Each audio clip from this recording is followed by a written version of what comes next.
রাসূলকে কত খেপাতেন বিবিরা, কত খেপাতেন। মা আয়েশা বলছেন কোনদিন রাসূল আমাদের দিয়ে চোখ রাঙিয়ে কথা বলেন নাই। আমরা রাসূলকে খেপাতাম, আমরা রাগ করতাম, কিন্তু রাসূল কখনো রাগ করতেন না। রাসূল বলতেন আয়েশা তুমি যে রাগ করো আমি কিন্তু টের পাই। আয়েশা মুস্কি হেসে বলছেন রাদিয়াল্লাহু আনহা, বলেন তো ইয়া রাসূলুল্লাহ আমি রাগ করলে কি করি? মা আয়েশা বলছেন, মা আয়েশাকে রাসূল বলছেন তুমি রাগ করলে বলো ইব্রাহিমের আল্লাহ যেন আমাদেরকে রহম করে। এবার রাসূল বলছেন আয়েশা কে, আয়েশা তুমি খুশি হলে কি বলো জানো? তুমি খুশি হলে বলো মুহাম্মদ সাল্লাল্লাহু আলাইহি সাল্লামের আল্লাহ যেন আমাদের উপর রহম করে।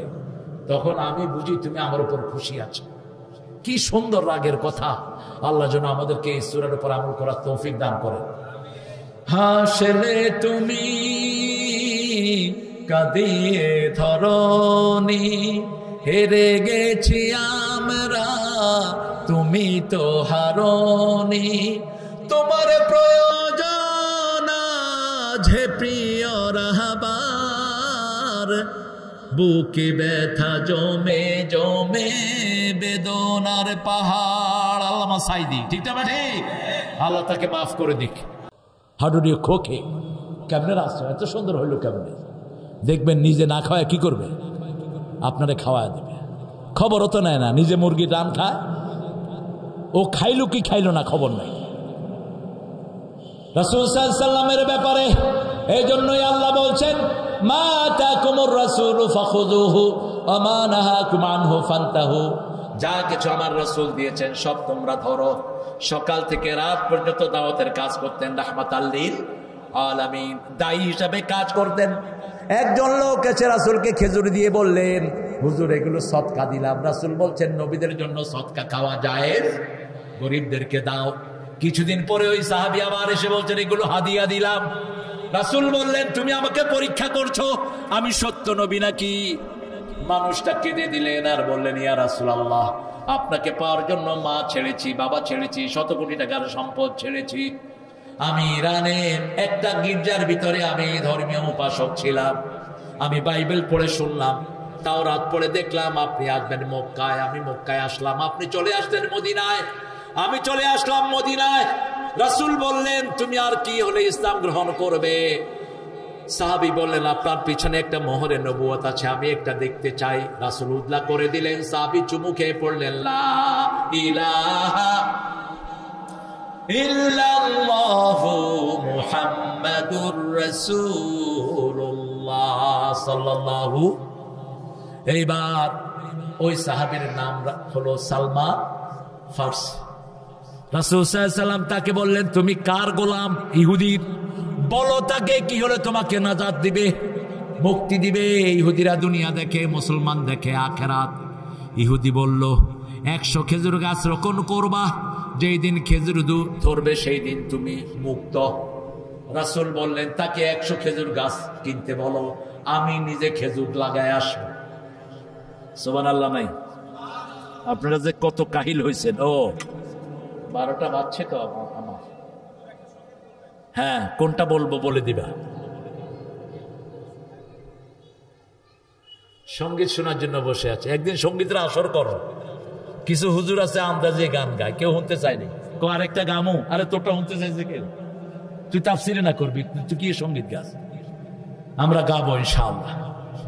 এবার রাসূল গেলেন, নিজের হাতে কি করলেন? কি করলেন?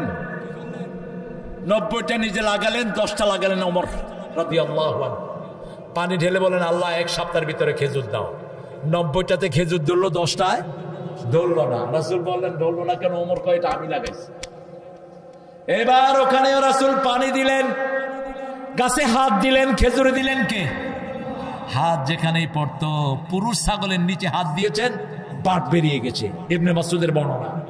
ইবনে মাসউদ বলছেন আমি যখন কালেমা পড়েছি তার আগের ঘটনা বলছি। একদিন রাসূলের সাথে 2 জন লোক আসলো, 3 জনই সুন্দর, তবে সবচেয়ে সুন্দর রাহমাতাল লিল। ওনারা 2 জন একটু লম্বা, রাসূল ছিলেন একটু শর্ট, কিন্তু রাসূল যখন হাঁটতেন মনে হতো উনি লম্বা। রাসূল বললেন এর থেকে একটা ছাগল নাও যে ছাগলের দুধ দেয় না। প্রথম বললেন আমাদেরকে একটু দুধ খাওয়াও। ইবনে মাসউদ বললেন আমি ছাগলের মালিক না, আমি দুধেরও মালিক না, আমার মালিক আছে, আমি মাত্র পাহারা দেই। এবার ওই সুন্দর মানুষ বলেন একটা দুধ ছাড়া ছাগল দাও। দুধ ছাড়া ছাগলকে আপনারা কি বলেন? খাসি। কি হেলান? হেলান? হ্যাঁ, আচ্ছা, আপনারাও কিছু কিছু কথা বলেন গো মামুর বেটা। আমি ওই যে ওখানে মাদি, নর আর মাদি, নর আর মাদি। নর হলো পুরুষটা। তো ইবনে মাসউদ রাদিয়াল্লাহু আনহু বলছেন সাহাবাদের মধ্যে সবচেয়ে বড় মুফতি ছিলেন কে? ইবনে মাসউদ। তবে মা আয়েশাকে বলতেন অধিকাংশ সাহাবী। উনি ওই পুরুষ ছাগলের নিচে হাত দিলেন, ওলান বের হলো, দুধের বাঁট। এখন আবু বকর হাত দিলেন, দুধ ঝরা শুরু হলো। ইবনে মাসউদ বললেন আমি একটা পাত্র মুছে দিলাম, পাত্র ভর্তি হয়ে গেল দুধে। সুন্দর মানুষটি বলছেন ওই ছেলেকে বলো পান করতে। আমি দুধ পান করলাম, আমার জীবনে আমি এত সুন্দর দুধ কখনো খাই নাই। এরপরে ওমর খাইলেন, আবু বকর খাইলেন, সবার শেষে খাইলেন রাহমাতাল লিল। ইসলাম যেখানে আগে খায় কর্মীরা, পরে খায় নেতারা। যেখানে ইসলাম নাই কর্মীরা খায় আগে, নেতারা খায় পরে। নেতারা খায় আগে, কর্মীরা খায় পরে। কর্মীরা খেতেই পায় না, নেতারা খেয়ে সব শেষ। আওয়ামী লীগের বহু কর্মী আওয়ামী লীগ ছেড়ে দিয়েছে, কিছু খাইতে পারে নাই। কথা বল না?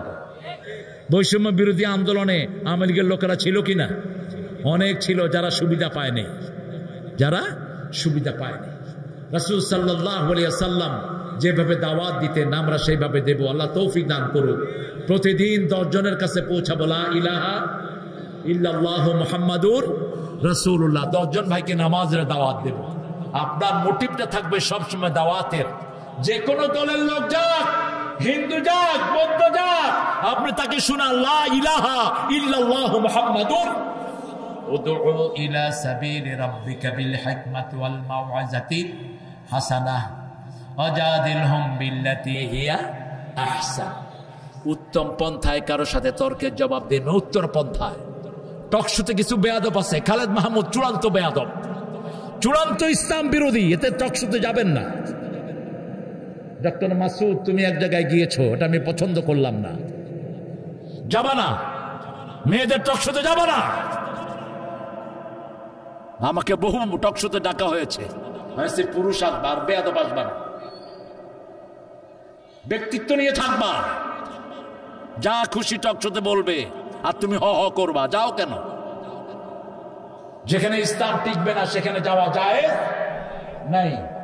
ইদফা বিল্লাতি হিয়া আহসান, সবচেয়ে সুন্দর পন্থায়। কেউ যদি আপনার সাথে তর্কও করে, রাসূলকে কত খেপাতেন বিবিরা, কত খেপাতেন।